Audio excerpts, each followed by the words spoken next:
Hello friends, ನಾನು ನಿಮ್ಮ ರೂಪ. ಚಿನ್ನದ ಮನಸ್ಸು ಚಾನೆಲ್ಗೆ ಸ್ವಾಗತ. ಬನ್ನಿ, ಇವತ್ತು ಎಣ್ಣೆ ಬದನೆಕಾಯಿ ಹೇಗೆ ಮಾಡೋದು ಅಂತ ಹೇಳ್ಕೊಡ್ತಾ ಇದ್ದೀನಿ. ಇದು ಈಸಿಯಾಗಿ ಮತ್ತು ಕ್ವಿಕ್ಕಾಗಿ ಸುಲಭವಾಗಿ ಮಾಡ್ಬೋದು. ಇದು ಸ್ವಲ್ಪ ಲೆಂತಿ ಪ್ರೊಸೆಸ್ ಅಂತ ಎಲ್ಲರೂ ಹಿಂದೇಟ್ ಆಗ್ತೀರಾ. ಈಗ ನಾನು ತೋರಿಸಿರೋ ಮೆಥಡಲ್ಲಿ ಮಾಡಿದರೆ ಈಸಿಯಾಗಿ ಬೆಳಿಗ್ಗೆ ಎಷ್ಟೇ ಅರ್ಜೆಂಟ್ ಇದ್ದರೂ ಈಸಿಯಾಗಿ ಮಾಡ್ಬೋದು. ಇದಕ್ಕೆ ಮೊದಲು ಏನೇನು ಮಾಡಬೇಕು ನೋಡೋಣ ಬನ್ನಿ. ಮೊದಲಿಗೆ ಒಂದು ಬೌಲನ್ನು ತೊಗೊಂಡು ಅದಕ್ಕೆ ಸ್ವಲ್ಪ ಹುಣಸೆಹಣ್ಣನ್ನು ಚೆನ್ನಾಗಿ ವಾಶ್ ಮಾಡಿ ನೀರನ್ನು ಕ್ಲೀನ್ ಮಾಡಿ ಮತ್ತು ಬೇರೆ ನೀರನ್ನು ಹಾಕ್ಕೊಂಡು ಇದನ್ನು ಒಂದು ಅರ್ಧ ಗಂಟೆ ನೆನೆಯೋಕ್ಕೆ ಬಿಡೋಣ.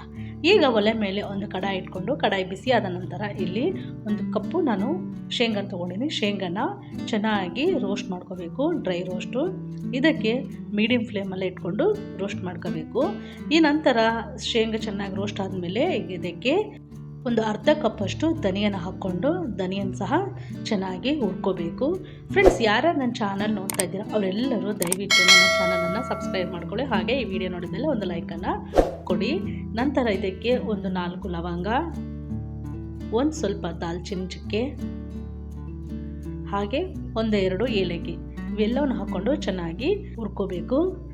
ಇವೆಲ್ಲವನ್ನು ಹುರ್ಕೋಬೇಕಾದ್ರೆ ಫ್ಲೇಮ್ನ ಮೀಡಿಯಮ್ ಫ್ಲೇಮಲ್ಲೇ ಇಟ್ಟಿರಬೇಕು. ಹೈ ಫ್ಲೇಮಲ್ಲಿ ಇಟ್ಕೊಂಡು ಹುರ್ಕೊಂಡ್ರೆ ಸೀದೋಗೋ ಸಾಧ್ಯತೆ ಇರುತ್ತೆ. ಈಗ ಇದಕ್ಕೆ 1 ಸ್ಪೂನು ಜೀರಿಗೆನ ಹಾಕ್ಕೊತಾ ಇದ್ದೀನಿ. ಜೀರಿಗೆನ ಹಾಕ್ಕೊಂಡು ಜೀರಿಗೆ ಸಹ ಚೆನ್ನಾಗಿ ಹುರ್ಕೊಳ್ಳೋಣ. ಈಗೆಲ್ಲವೂ ಚೆನ್ನಾಗಿ ರೋಸ್ಟ್ ಆಗಿದೆ. ಈಗ ಸ್ವಲ್ಪ ತಣ್ಣಗಾಗೋಕ್ಕೆ ಬಿಡೋಣ.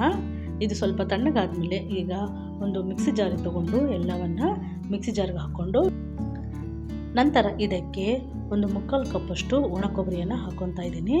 ಇವೆಲ್ಲವನ್ನು ಹಾಕ್ಕೊಂಡು ಒಂದು ಸಲ ನೈಸಾಗಿ ಗ್ರೈಂಡ್ ಮಾಡ್ಕೊಳ್ಳೋಣ. ಈಗ ಇದಕ್ಕೆ ಬೆಳ್ಳುಳ್ಳಿ ಹಾಗೆ ಒಂದು ಅರ್ಧ ಇಂಚಷ್ಟು ಹಸಿಶುಂಠಿ ಇವನ್ನು ಹಾಕ್ಕೊಂಡು ನೈಸಾಗಿ ಗ್ರೈಂಡ್ ಮಾಡ್ಕೊಳ್ಳೋಣ. ನೋಡಿ, ಈ ಥರ ಗ್ರೈಂಡ್ ಆಗಿದೆ ನೈಸಾಗಿ. ಈಗ ಇದಕ್ಕೆ ನಾನಿಲ್ಲಿ ಅರ್ಧ kg ಬದನೆಕಾಯಿ ತೊಗೊಂಡ್ರಿಂದ ನಾನಿಲ್ಲಿ 3 ಸ್ಪೂನಷ್ಟು ಅಚ್ಕಾರದ ಪುಡಿಯನ್ನು ಹಾಕ್ಕೊತಾ ಇದ್ದೀನಿ. 1 ಸ್ಪೂನು ರುಚಿಗೆ ತಕ್ಕಷ್ಟು ಉಪ್ಪು, ಈಗ 1/4 ಟೀ ಸ್ಪೂನಷ್ಟು ಅರಿಶಿನ ಇವೆಲ್ಲವನ್ನು ಹಾಕ್ಕೊಂಡು ಇನ್ನೊಂದು ಸಲ ಗ್ರೈಂಡ್ ಮಾಡ್ಕೊಳ್ಳೋಣ ನೈಸಾಗಿ. ನೋಡಿ, ಈ ಥರ ಪೌಡರು ನೈಸಾಗಿ ಗ್ರೈಂಡ್ ಆಗಿರಬೇಕು. ನಂತರ ಇದಕ್ಕೆ ಸಣ್ಣಗೆ ಹಚ್ಚಿದಂತಹ ಕೊತ್ತಂಬರಿಯನ್ನು ಚೆನ್ನಾಗಿ ವಾಶ್ ಮಾಡಿ ಈಗ ಕೊತ್ತಂಬರಿಯನ್ನು ಹಾಕ್ಕೊಳ್ಳೋಣ. ಕೊತ್ತಂಬರಿನ ಹಾಕ್ಕೊಂಡ್ಮೇಲೆ ಈಗ ಇದಕ್ಕೆ ಸ್ವಲ್ಪ 1-2-3 ಸ್ಪೂನಷ್ಟು ನೀರನ್ನು ಹಾಕಿ ಇದನ್ನು ಸಹ ಚೆನ್ನಾಗಿ ನೈಸಾಗಿ ಗ್ರೈಂಡ್ ಮಾಡ್ಕೊಳ್ಳೋಣ. ನೋಡಿ, ಈ ಥರ ನೈಸಾಗಿ ಗ್ರೈಂಡ್ ಮಾಡ್ಕೋಬೇಕು. ಈಗ ಚೆನ್ನಾಗಿ ಮಸಾಲ ಎಲ್ಲ ರೆಡಿಯಾಗಿದೆ. ಈಗ ಈ ಮಸಾಲಾನ ಸೈಡಿಗೆ ಎತ್ತಿಟ್ಕೊಳ್ಳೋಣ. ನಂತರ ಇಲ್ಲಿ ನಾನು ಅರ್ಧ kg ಬದನೆಕಾಯಿನ ತೊಗೊಂಡಿನಿ. ಹಾಗೆ ನೀರಿಗೆ ಒಂದು ಸ್ವಲ್ಪ ಉಪ್ಪು ಹಾಕಿ ಇಟ್ಕೋಬೇಕು. ಈ ಎಣ್ಣೆ ಬದನೆಕಾಯಿ ಮಾಡೋದಕ್ಕೆ ಬದನೆಕಾಯಿನ ಈ ಥರ ಸಣ್ಣದಾಗಿರುವ ಬದನೆಕಾಯಿನ ತೊಗೋಬೇಕು. ಈಗ ಬದನೆಕಾಯಿನ ಚೆನ್ನಾಗಿ ಕಟ್ ಮಾಡ್ಕೊಳ್ಳೋಣ. ಈ ಥರ 4 ಹೂಳುಗಳ ಥರ ಕಟ್ ಮಾಡಿಕೊಂಡು ಉಪ್ಪು ಹಾಕಿರುವಂಥ ನೀರಿಗೆ ಹಾಕ್ಕೋಬೇಕು. ಈ ಥರ ಉಪ್ಪು ಹಾಕಿರೋ ನೀರಿಗೆ ಬದನೆಕಾಯಿ ಹಾಕೋದ್ರಿಂದ ಬದನೆಕಾಯಿ ಎಲ್ಲಿ ಸಹ ಕಲರ್ ಚೇಂಜ್ ಆಗೋಲ್ಲ. ನಾವು ಈ ಎಲ್ಲ ಬದನೆಕಾಯಿನ ಈಗ ಥರ ಕಟ್ ಮಾಡಿಕೊಂಡು ಉಪ್ಪು ನೀರಿಗೆ ಹಾಕಿದ್ದೀನಿ. ನೋಡಿ, ಎಲ್ಲಿ ಸಹ ಕಲರ್ ಚೇಂಜ್ ಆಗಿಲ್ಲ, ಎಲ್ಲ ಚೆನ್ನಾಗಿದೆ.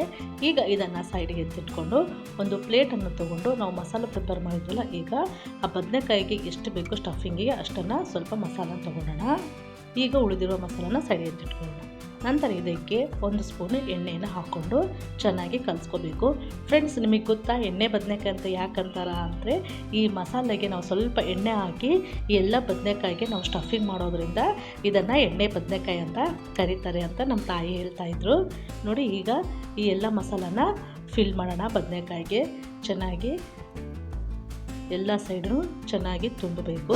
ಫ್ರೆಂಡ್ಸ್, ಯಾರ್ಯಾರು ನನ್ನ ಚಾನಲ್ ನೋಡ್ತಾ ಇದ್ದೀರಾ ಅವರೆಲ್ಲರೂ ದಯವಿಟ್ಟು ನನ್ನ ಚಾನಲನ್ನು ಸಬ್ಸ್ಕ್ರೈಬ್ ಮಾಡ್ಕೊಳ್ಳಿ. ನೋಡಿ, ಈ ಥರ 4 ಸೈಡು ಚೆನ್ನಾಗಿ ಸ್ಟಫ್ ಮಾಡಿರಬೇಕು. ಈಗ ಎಲ್ಲ ಬದನೆಕಾಯಿನ ಒಂದು ಪ್ಲೇಟ್ಗೆ ಇಟ್ಕೊಳ್ಳೋಣ. ನೋಡಿ, ಈಗ ನಾನು ಎಲ್ಲ ಬದನೆಕಾಯಿಗೂ ಮಸಾಲೆನ ತುಂಬಿಕೊಂಡು ಸೈಡಿಗೆ ಎತ್ತಿಟ್ಕೊಳ್ಳೋಣ. ಈಗ ಒಲೆ ಮೇಲೆ ಒಂದು ಕುಕ್ಕರ್ ಇಟ್ಟು ಕುಕ್ಕರ್ ಬಿಸಿಯಾದ ನಂತರ ಇದಕ್ಕೆ ಒಂದು 5-6 ಸ್ಪೂನು ಎಣ್ಣೆನ ಹಾಕ್ಕೋಬೇಕು. ಈ ಎಣ್ಣೆ ಬದನೆಕಾಯಿಗೆ ಸ್ವಲ್ಪ ಎಣ್ಣೆ ಜಾಸ್ತಿನೇ ಬೇಕಾಗುತ್ತೆ. ನಾವು ಕುಕ್ಕರಲ್ಲಿ ಎಣ್ಣೆ ಬದನೆಕಾಯಿ ಮಾಡೋದ್ರಿಂದ ಟೈಮ್ ಜಾಸ್ತಿ ಏನು ಹಿಡಿಸಲ್ಲ. ಬೆಳಗ್ಗೆಗೆ ಗಡಿಬಿಡಿ ಇಲ್ಲದೆ ಈಸಿಯಾಗಿ ಹಾಕೋಬೋದು. ಈಗ ಎಣ್ಣೆ ಬಿಸಿಯಾದ ನಂತರ ಇದಕ್ಕೆ ಉದ್ದಕ್ಕೆ ಹಚ್ಚಿದಂತಹ ಒಂದು ಈರುಳ್ಳಿಯನ್ನು ಹಾಕ್ಕೊಂಡು ಈರುಳ್ಳಿ ಚೆನ್ನಾಗಿ ಹಸಿ ವಾಸನೆ ಹೋಗೋವರೆಗೂ ಚೆನ್ನಾಗಿ ಫ್ರೈ ಮಾಡ್ಕೊಳ್ಳೋಣ. ಈಗ ಇದಕ್ಕೆ ಒಂದು ಸ್ವಲ್ಪ ಕರಿಬೇವನ್ನು ಹಾಕ್ಕೊಂಡು ಕರಿಬೇವನ್ನು ಸಹ ಚೆನ್ನಾಗಿ ಎಣ್ಣೆಯಲ್ಲಿ ಫ್ರೈ ಮಾಡ್ಕೊಳ್ಳೋಣ. ಇವೆರಡು ಚೆನ್ನಾಗಿ ಫ್ರೈ ಆದಮೇಲೆ ಈಗ ಇದಕ್ಕೆ ನಾವು ಸ್ಟಫಿಂಗ್ ಮಾಡಿಟ್ಕೊಂಡಂತಹ ಬದನೆಕಾಯಿನ ಒಂದೊಂದಾಗಿ ಕುಕ್ಕರ್ಗೆ ಹಾಕ್ಕೊಳ್ಳೋಣ. ಫ್ರೆಂಡ್ಸ್, ನೀವು ಈ ಎಣ್ಣೆ ಬದನೆಕಾಯಿ ಮಾಡೋದಕ್ಕೆ ತುಂಬಾ ಟೈಮ್ ಹಿಡಿಯುತ್ತೆ ಅಂತ ನೀವು ಅಂದ್ಕೊತಿದ್ರೆ ನಾನು ಹೇಳಿರೋ ಮೆಥಡಲ್ಲೇ ಮಾಡಿ, ಈಸಿಯಾಗಿ ಬೇಗ ಆಗುತ್ತೆ. ಈಗೆಲ್ಲ ಬದನೆಕಾಯಿನ ಹಾಕಿ ಏನು ಮಿಕ್ಸ್ ಮಾಡದೆ ಈಗ ತಟ್ಟೆಯನ್ನು ಮುಚ್ಚಿಟ್ಟು 1-2 ನಿಮಿಷಗಳ ಕಾಲ ಬಿಡೋಣ. 2 ನಿಮಿಷಗಳ ಕಾಲ ಆದಮೇಲೆ ಚೆನ್ನಾಗಿ ಬದನೆಕಾಯಿ ಎಲ್ಲ ಸ್ವಲ್ಪ ಆಯಿಲಲ್ಲಿ ಬೆಂದಿರುತ್ತೆ. ಈಗ ಮಿಕ್ಸ್ ಮಾಡ್ಕೊಳ್ಳೋಣ. ಚೆನ್ನಾಗಿ ಮಿಕ್ಸ್ ಮಾಡ್ಕೊಂಡ್ಮೇಲೆ ಈಗ ಇದಕ್ಕೆ ಉಳಿದಿರುವ ಎಲ್ಲ ಮಸಾಲೆನ ಹಾಕ್ಕೊಳ್ಳೋಣ.